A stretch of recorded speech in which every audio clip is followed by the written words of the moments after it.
Hello guys, this is Abhijit and today we'll discuss line integral part 2. In this part 2 of the lecture, we'll discuss about conservative and non-conservative forces. So we'll mainly focus on conservative forces. So example of your conservative forces is electric field and say we have gravitational field. Agreed? So why these are called conservative forces? Because the work done is independent of path. Okay, so the work done is independent of path. We'll explain this now. Mathematically, what is work done? Mathematically, work done is given as the line integration of f dot dr.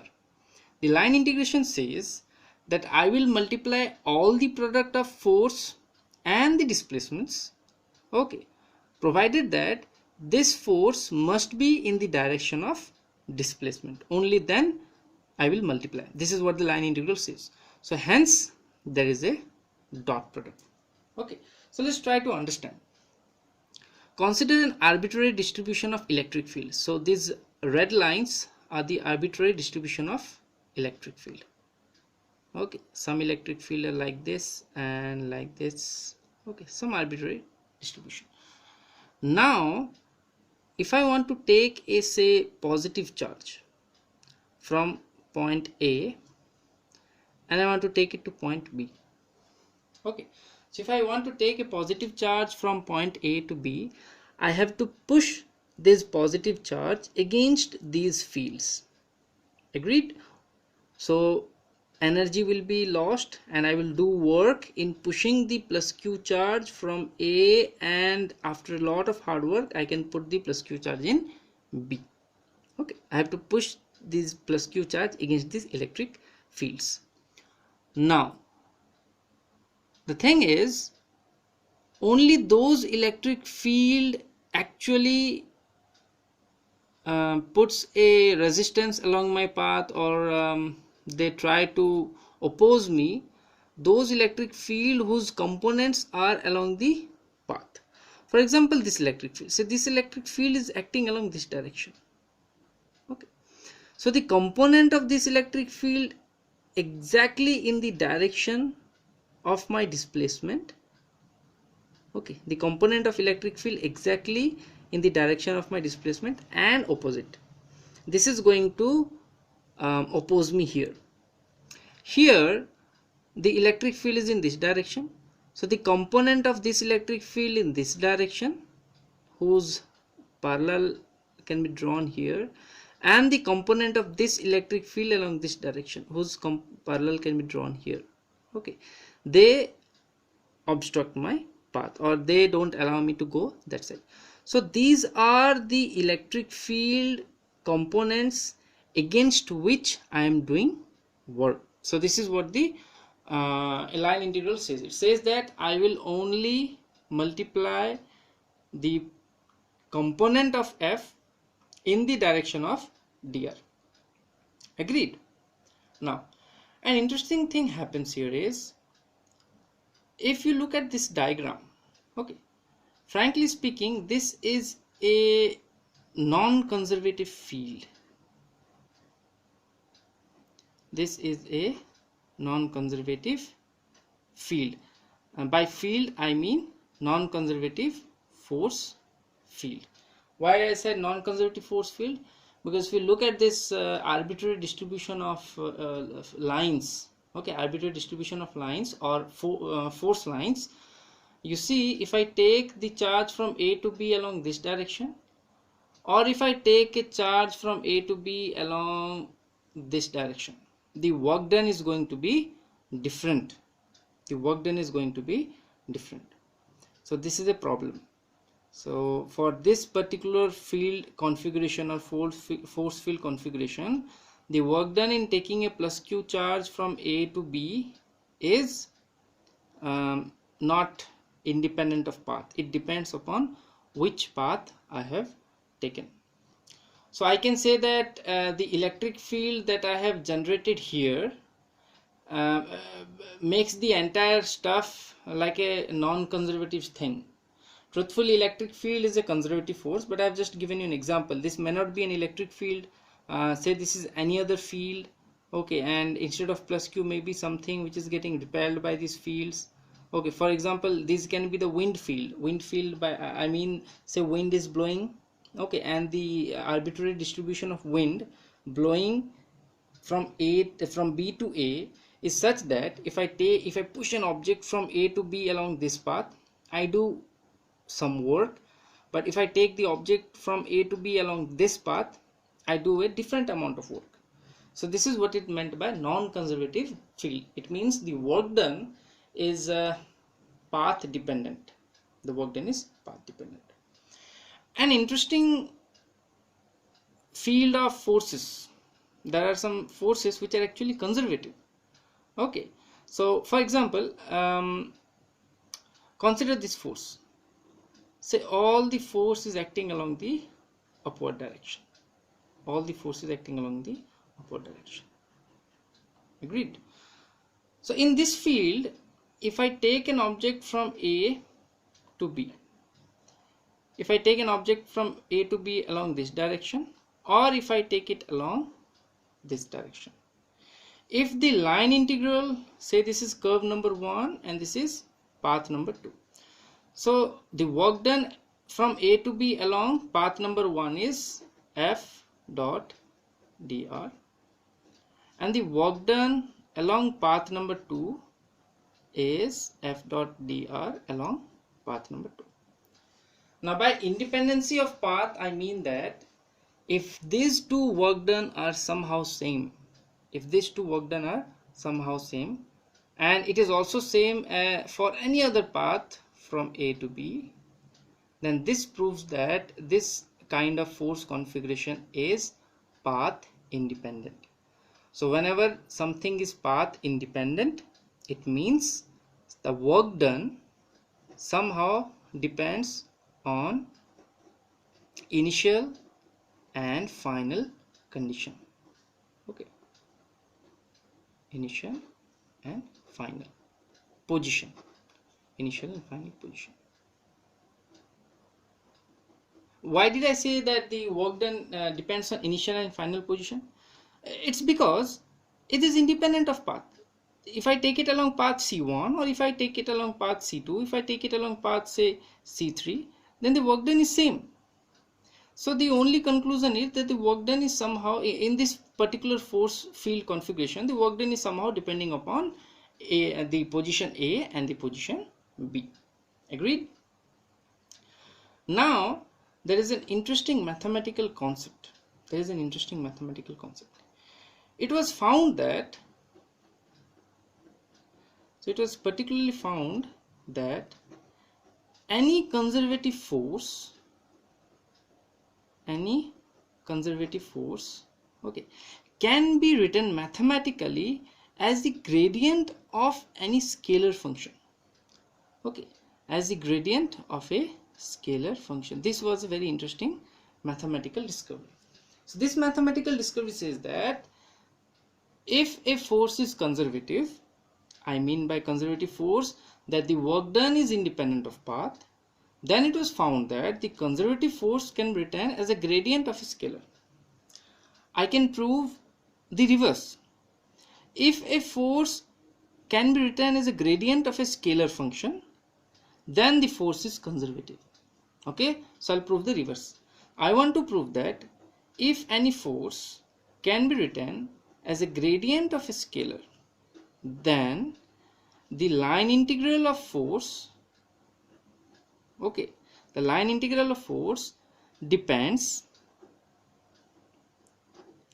on initial and final position. Okay, this is what I want to prove. So what I want to do here is I want to prove to you that if a force can be written as a gradient of a scalar function, then the line integral of the force along any path, this C determines any path, is independent of path. So this line integral is independent of path, and this line integral depends only on the initial and the final position. It only depends on the initial and the final position. Agreed? So let us do the derivation. Okay, so let us take another page. Okay, so the derivation goes as follows. So I have integration along a curve f dot dr. You know that my f is always equals to f1 I in the ith direction, f2 j in the jth direction, and f3 k in the kth direction. So this can be actually written as integration f1 I plus f2 j plus f3 k with the dot. So what is dr? Remember, dr is dx I plus dy j plus dz k. So what becomes of it? So integration, I mean the line integration along any curve. Okay, so this will be written as f1 dx plus f2 dy plus f3 dz. Agreed? Now I have written that my force is a gradient of any scalar function phi. So it looks like I d phi by dx plus j d phi by dy plus k d phi by dz. Okay, so if f is this and f is also this, then I can relate f1 with d phi by dx, f2 with d phi by dy, and f3 with d phi by dz. Agreed? So what do I get? So this is step number 2, this is step number 3. In the step number 3, what I do is integration, okay, del phi by del x into I get dx plus del phi by del y I get dy plus del phi by del z I get dz. Agreed? Now there is something called as parameterization of the path. Okay, there is something called as parameterization of the path, and by parameterization what I do is, if I take any arbitrary parameter t, we have done in the last lecture the parameterization. If I take any arbitrary t and this t can be used to represent the entire path, then what I'll do is, let me divide dt here, a dt here, and a dt here. Nothing changes if I multiply dt here, because anyhow this dt and the upward dt will cancel each other. Agreed? Now if you can see, I can write this entire thing, this entire big mathematics, agreed, as integration del phi by del t into dt. Agreed? Now here my phi is a function of x of t, is a function of y of t, and it's a function of z of t. Okay, this is a very simple step. This is a very simple step. If you don't know, then you must learn mathematical physics a bit well. Okay, so I'll emphasize this step a bit later. Let us do this. So if my curve takes from position, say the curve takes from position A to position B.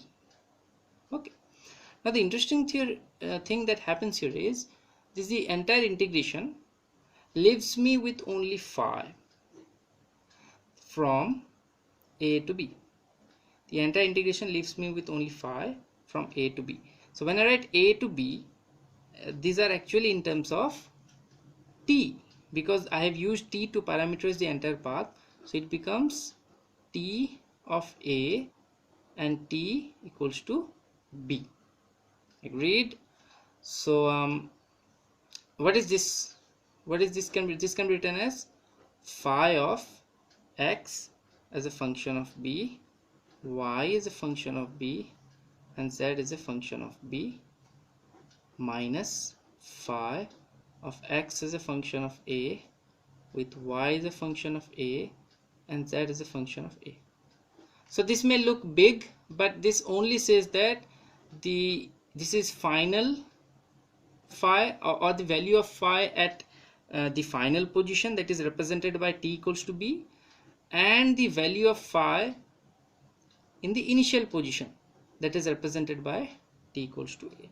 So an amazing thing, so we find an amazing thing, we find that if we start with a line integral of f dot dr, and if I claim that my force is a gradient of some scalar field, if I claim this, then I put this information here, and with few mathematical steps I reach that my line integral that I initially started with is nothing but the value of this scalar field in the final minus the value of the scalar field in the initial.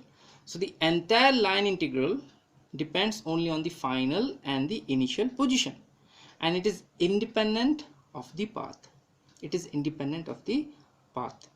Okay, so it is proved that if any force is gradient of some scalar function, then the force is conservative.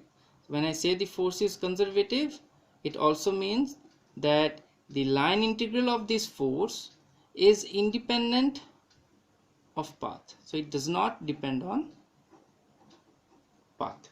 Agreed? So these are conservative forces. So we'll do some problems related to line integral, and the videos for the problem solving strategy will be available as a pen drive or a CD that you need to buy.